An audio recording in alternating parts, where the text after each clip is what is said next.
Oi, eu sou a Rafaela, professora de História aqui da Rede Municipal do Rio de Janeiro. Sou uma mulher branca, de cabelos curtos e escuros. Estou usando uma blusa com fundo preto, com flores vermelhas, amarelas e verdes. E essa é a nossa aula.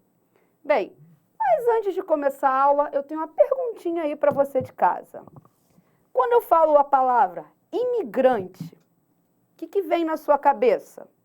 Bem, talvez um português que vem treinar algum time de futebol aqui no Brasil, ou alguém de um país da América Latina que esteja aí morando perto da sua casa. Bem, mas você sabe o que significa a palavra imigrante? E a palavra emigrante? Vamos lá. Antes de começar a aula, essas palavras são muito importantes para a gente aprender. Imigrante é justamente uma pessoa que chega num país. Por exemplo, esse português que veio aí treinar um time de futebol, ele aqui para o Brasil, ele é um imigrante. E para Portugal? Para Portugal, ele é um emigrante, porque ele saiu daquele país para um outro. Outra palavrinha bem legal que também a gente tem que saber para a aula de hoje é o termo migração. Bem, migração vai ser justamente o ato, é quando uma pessoa ou um grupo de pessoas sai de um lugar para o outro. Pode ser de um país, como o exemplo que foi dado, mas também pode ser de um estado ou de uma cidade. As migrações sempre ocorreram na história e foram muito importantes para o processo de formação de alguns países, por exemplo. Se você olhar assim bem a nossa cidade, você vai ver que ela é formada por pessoas de diferentes origens, ou seja, de muitos migrantes. Mais um processo de imigração foi fundamental para a identidade tanto do Brasil, tanto aqui da nossa cidade. Foi a migração forçada de indivíduos de África que vieram para cá serem usados como mão de obra. Se você não se ligou, eu estou falando aqui do tráfico negreiro e do processo de escravização. O tráfico de negros transatlântico foi a maior migração forçada da história. Essa migração forçada deu origem à diáspora africana, que foi justamente esse processo onde os indivíduos que moravam em África foram retirados, foram forçados a vir, por exemplo, para o nosso continente. Bem, temos um cálculo, um número, uma estimativa de que 11 milhões de indivíduos vieram para a América. Desses 11 milhões de indivíduos que vieram para a América, 5 vieram para o Brasil. Bem, e nesses navios negreiros, navio negreiro era um navio que transportava essas pessoas. Não vinham só números, A gente fala 11 milhões, 5 milhões, mas eram pessoas. E por serem pessoas, traziam junto consigo sua cultura, sua religiosidade, sua culinária, suas formas de organização política. E isso marcou toda a América e principalmente a nossa cidade. Então, parte da cultura carioca está intimamente ligada a esse processo. E a gente vai ver na aula de hoje que muitos dos nossos traços vieram justamente desses indivíduos que foram forçados a sair de África. Então, vamos lá. Vocês sabiam ali que em torno de 1583, perdão aqui porque às vezes a gente escorrega nos números, tá? Mas 1583 foi dada a primeira concessão para traficar seres humanos, os indivíduos de África, aqui para a capitania do Rio de Janeiro. Cara, mas de que parte de África a gente está falando? Porque a gente tem que lembrar que a África é um continente, né? Então, a gente vai ver aqui no mapinha as principais locais de África de onde esses indivíduos saíram. Gente, olha o mapa da África aí. É só olhar para as setas. Essas são as 3 principais áreas de onde saíram os indivíduos aqui para o Brasil. Temos, por exemplo, ali em marrom, a África Central Atlântica, que é a região onde estão Congo e Angola, os atuais países, né? Ali de verde é o Golfo do Guiné e a setinha amarela é Moçambique. São as 3 principais áreas de onde saíram indivíduos aqui para as Américas. Ali entre 1790 e 1800, vou dar uma colinha aqui, galera, e 30, você tem uma estimativa que a cada 10 africanos que moravam aqui no Rio de Janeiro, 8 eram da região que hoje são Congo e Angola, que são a cultura banto. Ou seja, o Rio de Janeiro tem muitas características da cultura banto. E para falar disso, a gente vai para uma região aqui da cidade que fica ali na zona portuária, não sei se você já ouviu falar. Ela se chama Pequena África.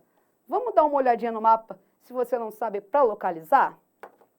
Gente, a Pequena África, ela corresponde aos bairros da Gamboa, Saúde, Santo Cristo. Ela era maior ali no século XVIII. Ela ia até a Praça 11. Esse nome foi dado pelo Heitor dos Prazeres. O cara é pintor, sambista, multi-instrumentista, muitas coisas. E você já deve imaginar de onde vem esse nome. Sim, é pela quantidade de africanos escravizados e libertos que viviam nessa área. Então, por que tinham tantos africanos libertos e escravizados que andavam ali por essa área que chamava-se Pequena África? Ali tinha um porto. E esse porto é considerado o porto em que mais recebeu indivíduos de África nas Américas. Se você não está sabendo, eu estou falando dele, do Cais do Valongo. Vamos olhar a fotinho do Cais do Valongo aí. O Cais do Valongo foi construído em 1811. E olha só, ele tinha o objetivo de levar um porto para longe do centro do Rio de Janeiro. Lembrando que esse Rio de Janeiro de 1811 é bem menor do que o Rio de Janeiro de hoje, não é? Bem, a Praça 15 era o centro mercantil dessa cidade. Não caía muito bem ter um porto ali onde chegavam pessoas depois de 3 meses de viagem em condições péssimas. Então, levou-se esse porto para as margens da cidade. Gente, lembra que eu falei ali no início da aula que aproximadamente 5 milhões de indivíduos de África chegaram aqui? Então, desses 5 milhões, 1 milhão entrou no Brasil via Cais do Valongo. Lá no Valongo foi criado todo um complexo chamado de mercado de escravizados para justamente dar conta desse movimento na área. Cais do Valongo, ele é muito importante. Ele é um monumento por alguns motivos. A gente não pode esquecer, a gente não pode relativizar o que aconteceu.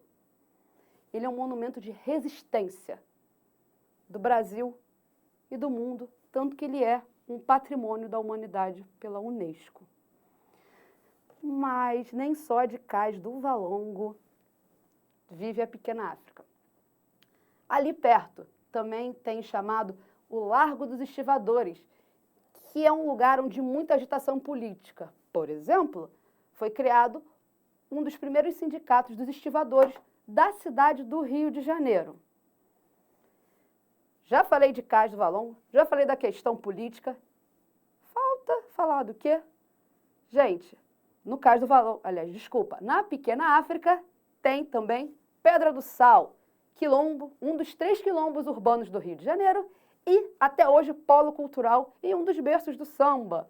Lá, no Largo João da Baiana, o Donga e o próprio João da Baiana se reuniam para fazer samba. Vamos lembrar ali que no século XIX, o samba era criminalizado, era perseguido pela polícia. Como assim?